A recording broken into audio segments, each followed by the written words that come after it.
Hello student, welcome to poly electric classes. तो अपन अभी पिछली क्लासेस में पढ़ रहे थे एसी सर्किट। तो जैसे अपन देखे हैं कि अभी एसी सर्किट में अपन तीनों लोड पढ़ चुके हैं, प्योर आर, प्योर एल और प्योर सी। मतलब resistive load, pure inductive load और प्योर कैपेसिटिव लोड, तीनों ये लोड पढ़ चुके हैं। तो अपन एक बार तीनों को डिस्कस कर लेते हैं एक साथ, है ना। तो देखिए क्या होता क्या है कि जब अपन प्योर रेजिस्टिव लोड देखते हैं तो प्योर रेजिस्टिव लोड में जो वोल्टेज अप्लाई किए थे, तो माना अपन ने कि वोल्टेज अप्लाई किए थे कि V equal to V M sine omega T, sinusoidal voltage मतलब अल्टरनेटिंग वोल्टेज था, है ना। तो अपना करंट आया था I equal to I M sine omega T, जिसमें आई एम थी, आई एम की value V M upon R था। मतलब इस वी एम की वैल्यू इस वी एम से, इस आई एम की वैल्यू इस वी एम से कम थी, है ना। तो देखिए इस वी एम और आई एम वोल्टेज और करंट में जो इसका फेज है, देखिए फेज एंगल, इसमें कोई डिफरेंस नहीं है, दोनों सेम फेज में थे, है ना, दोनों सेम एंगल थे। तो अपन लिखेंगे वोल्टेज और करंट रेजिस्टिव लोड में दोनों सेम फेज में होते हैं, मतलब थीटा इक्वल टू 0 डिग्री। अगर थीटा इक्वल टू 0 डिग्री है तो पावर फैक्टर अपना होता है कॉस थीटा, जो कि कॉस थीटा अगर 0 डिग्री, थीटा इक्वल टू 0 रखे तो कॉस 0 इक्वल टू 1 आ जाएगा ना। मतलब यूनिटी पावर फैक्टर हुआ, रेजिस्टिव लोड के साथ यूनिटी पावर फैक्टर हुआ। ओके ठीक। फिर उसके बाद अगर एवरेज पावर निकालते हैं तो एवरेज पावर का फार्मूला होता है V R M S I R M S cos theta, मतलब R M S voltage, R M S current और कॉस थीटा। ठीक। तो कॉस थीटा की वैल्यू अपन की 1 आई है, तो यहाँ जो एवरेज पावर है वो मैक्सिमम हो जाएगा V R M S into I R M S watt. ठीक है।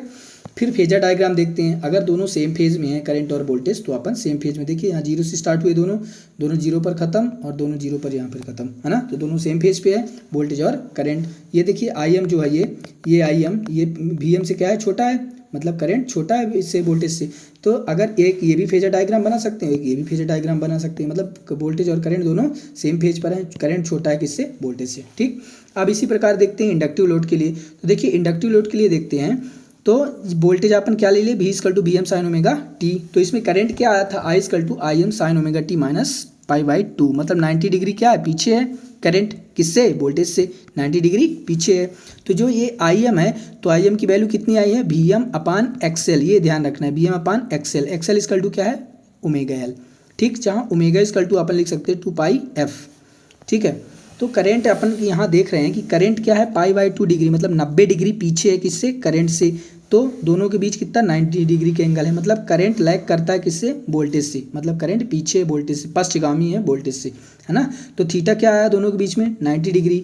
अगर कास 90 डिग्री रखते हैं तो कास 90 डिग्री की वैल्यू कितनी होती है, 0। तो पावर फैक्टर कितना हो गया, 0 पावर फैक्टर, ये 0 पावर फैक्टर। ठीक। तो एवरेज पावर जब निकालते हैं तो एवरेज पावर इक्वल टू होता है V R M S I R M S cos theta. तो कॉस थीटा इक्वल टू अगर 0 डिग्री है तो पी एवरेज भी अपना कितना हो गया, 0 डिग्री। ये कॉस थीटा अगर 0 की वैल्यू रख दिए तो पूरा पे पावर, एवरेज पावर कितना हो गया, 0 डिग्री, 0 आ गया पावर, 0 वाट मतलब, है ना। तो मतलब प्योर अगर इंडक्टिव लोड है तो पावर कितना होगा, 0 वाट। ठीक है। देखिए ये करंट पूरा है, ये टोटल पूरा क्या है, ये करंट है, ये करंट है पूरा। तो करंट देखिए वोल्टेज से कितना डिग्री पीछे है, मतलब पश्चगामी, मतलब लैग कितना है, पाई बाई 2। ये थीटा कितना है, इतना डिस्टेंस कितना है, 90 डिग्री। तो 90 डिग्री पीछे है कौन, करंट, किससे, वोल्टेज से। ठीक। तो ये अगर अपना वोल्टेज रहा तो 90 डिग्री पीछे है कौन, करंट। ये 90 डिग्री पीछे मतलब एंटी क्लॉकवाइज, क्लॉकवाइज डायरेक्शन। अगर क्लॉकवाइज डायरेक्शन में देखते हैं, क्लॉकवाइज डायरेक्शन में तो इसको बोलते हैं लैग। और अगर एंटी क्लॉकवाइज डायरेक्शन में देखते हैं, एंटी क्लॉकवाइज डायरेक्शन, तो एंटी क्लॉकवाइज डायरेक्शन में क्या हो जाता है, लीड हो जाता है। देखिए जैसे इसमें अपन कैपेसिटिव लोड में देखेंगे ना भाई, तो कैपेसिटिव लोड में देखते हैं अपन, प्योर कैपेसिटिव लोड जब होता है तो इसमें अपन वोल्टेज क्या लेके चल रहे हैं, V equal to V M sine omega T. तो करंट कितना आया था अपना, I equal to sine omega T plus pi by 2, plus pi by 2, मतलब 90 डिग्री अग्रगामी है, लीड कर रहा है 90 डिग्री, किससे, वोल्टेज से। तो यहाँ आई एम क्या है, I M equal to V M upon XC है, जहाँ XC equal to 1 upon omega C आता है। ठीक।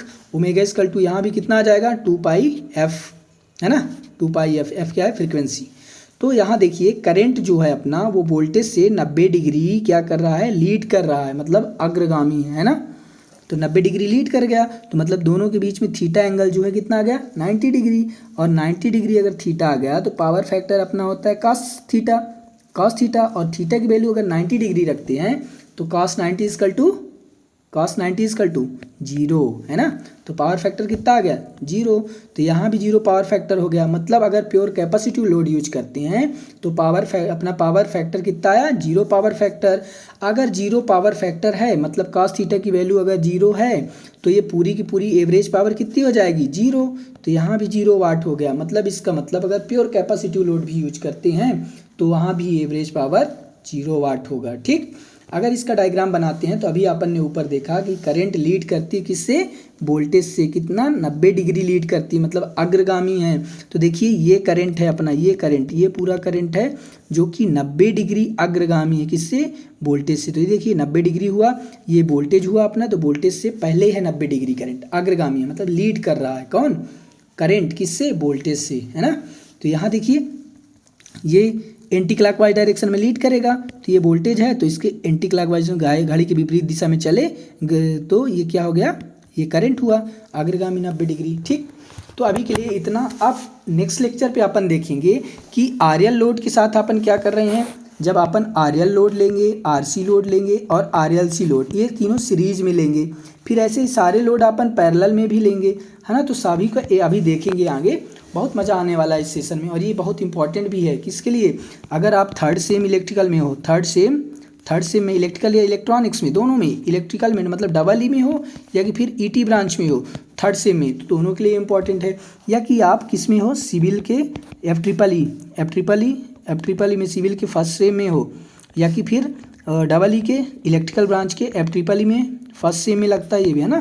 तो फर्स्ट सेम के लिए भी है और थर्ड सेम के लिए भी है। ठीक, तो आप इसको देख सकते हैं। Okay, thank you.